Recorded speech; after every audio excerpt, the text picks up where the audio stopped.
ഇവിടെ വെക്കാണേ. താഴോട്ട് നോക്കി ഈ പൈപ്പ് ഒന്ന് ഹോൾഡ് ചെയ്യണം. Okay, ready? Take 2, take 3, last chance ആണേ. ഓക്കെ, വിരൽ നീട്ട്. ഇനിയേ ഈ പൈപ്പ് ഒന്ന് ഹോൾഡ് ചെയ്യണം, പക്ഷെ താഴെ നോക്കരുത്, മുകളിൽ നോക്കണം.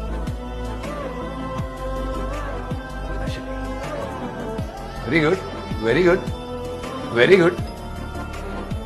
ഈ പൈപ്പാണ് നമ്മുടെ ജീവിതത്തിലേക്ക് പ്രശ്നങ്ങൾ. നമ്മളൊക്കെ ജീവിതത്തിൽ ഒരു പ്രശ്നം വരുമ്പോൾ നമ്മുടെയൊക്കെ ഫോക്കസ് പലപ്പോഴും താഴോട്ടായിരിക്കും. താഴോട്ട് നോക്കി നമ്മൾ പ്രശ്നത്തെ നേരിടുമ്പോൾ സംഭവിക്കുന്നത് കണ്ടില്ലേ? നമ്മുടെ ജീവിതത്തിൽ പ്രശ്നങ്ങൾ വരുമ്പോൾ നമ്മൾ പലപ്പോഴും തകർന്നു പോകാനുള്ള കാരണം, നമ്മൾ പ്രശ്നം വരുമ്പോൾ നമ്മുടെ ഫോക്കസ് മുഴുവൻ താഴോട്ടായിരിക്കും. നമ്മുടെ ചിന്തകൾ മുഴുവൻ താഴോട്ട് പോകും. നമ്മൾ കുറഞ്ഞ ചിന്തകളിലേക്ക് പോകും.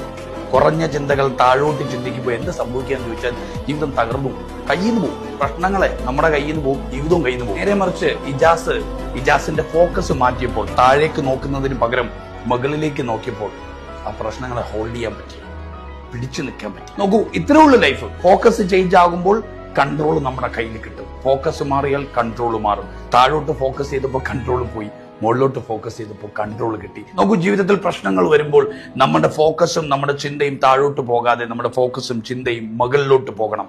നമ്മുടെ ക്രിയേറ്ററിലേക്ക് പോകണം. ക്രിയേറ്റിവിറ്റിയിലേക്ക് പോയി കഴിഞ്ഞാൽ പ്രശ്നങ്ങളെ നമുക്ക് കൺട്രോൾ ചെയ്യാൻ സാധിക്കും. നോക്കൂ, പ്രശ്നങ്ങളില്ലാത്ത ജീവിതമല്ല സമാധാനപരമായ ജീവിതം. പ്രശ്നങ്ങളെ നേരിടാനുള്ള